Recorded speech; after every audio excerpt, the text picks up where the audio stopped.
Goeiedag geliefdes, jy kan nie glo 'n week gaan so vinnig verby nie. Ons het hierdie week gekyk in die woord, waar die woord vir ons sê, moenie jou blind hou nie. En ek hoop jou oë het oopgegaan, sodat jy ook 'n nuwe vol lewe kan leef. En nou is dit ook so, daar's 'n probleem vandag met 'n nuwe vol lewe leef, want dit is baie moeilik om vandag 'n toekomsvisie te hê. Ek dink dit is die grootste enkele probleem wat aan die wortel lê van baie mense se baie probleme, van baie depressie, van baie innerlike stryd wat mense het, van baie slagoffersindroom waarin ons samelewing oor die algemeen lê. Daar's nie toekomsvisie nie. En daarom wil ek vandag vir jou sê, moenie jouself blind hou wanneer ons die volgende teks saam lees nie. Want dis die wonderlikste teks. Heel aan die einde van ons Bybels. Openbaring 21, vers 1 tot 8. Toe het ek 'n nuwe hemel en 'n nuwe aarde gesien. Die eerste hemel en die eerste aarde het verdwyn en die see het nie meer bestaan nie. Ek het die heilige stad, die nuwe Jerusalem, van God af uit die hemel sien afkom. Die stad was gereed soos 'n bruid vir haar man versier is. Toe het ek 'n harde stem van die troon af hoor sê, kyk, die woonplek van God is nou by die mense. Hy sal by hulle bly. Hulle sal sy volke wees en God self sal by hulle wees as hulle God. Hy sal al die trane van hulle oë afdroog. Die dood sal daar nie meer wees nie. Ook leed en smart en pyn sal daar nie meer wees nie. Die dinge van vroeër het verbygegaan. Toe sê hy wat op die troon sit, kyk, ek maak alles nuut. En daarna sê hy, skryf hierdie woorde op, want hulle is betroubaar en waar. Verder sê hy vir my, dit het klaar gebeur. Ek is die Alfa en die Omega, die begin en die einde. Aan elkeen wat dors het, sal ek te drinke gee uit die fontein van die water van die lewe, verniet. Elkeen wat die oorwinning behaal, sal dit alles kry, en ek sal sy God wees, en hy sal my seun wees.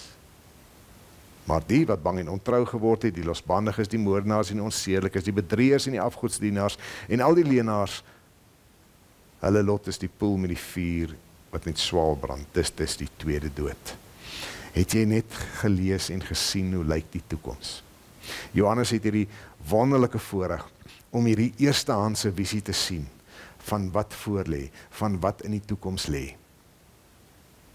En in die toekoms is daar nie vir God se kinders vrees, oordeel, dood, hartseer, pyn of enigiets nie. Lees net weer die teks en sien hoe wonderlik is dit wat God vir Johannes laat sien en vir my en vir jou vandag deur die oë van Johannes in die skrif te laat sien.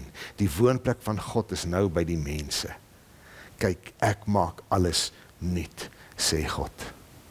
Dis die toekoms. Dis die eintlike toekoms. Dalk het ons nie goeie vooruitsigte vir 'n onmiddellike finansiële of politieke of kulturele goeie toekoms nie, maar dit maak nie saak nie. Want ander kan dit, die werklike toekomsvisie van elke kind van God, is dit wat ons hier gelees het.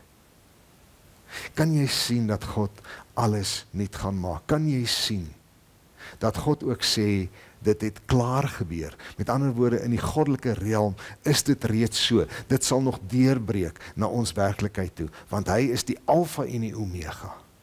En hy wil te drinke gee die fontein van die water verniet, vir elkeen wat in hom glo.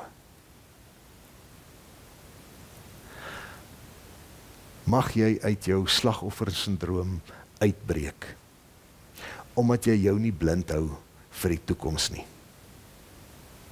Mag jy in jou geloofslewe versterk word en bemoedig word en bekragtig en bemagtig word om jou volle lewe te lewe, omdat jy jou nie blind hou vir die werklike toekoms wat van God af op pad is nie. Kom ons skuif net bietjie ons visie.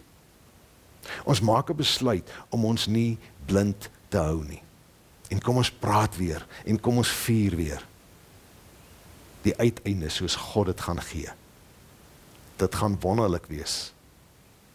Mag jy dit in jou oë elke dag sien en daarna toe lewe. Leef met hoop en leef met vreugde.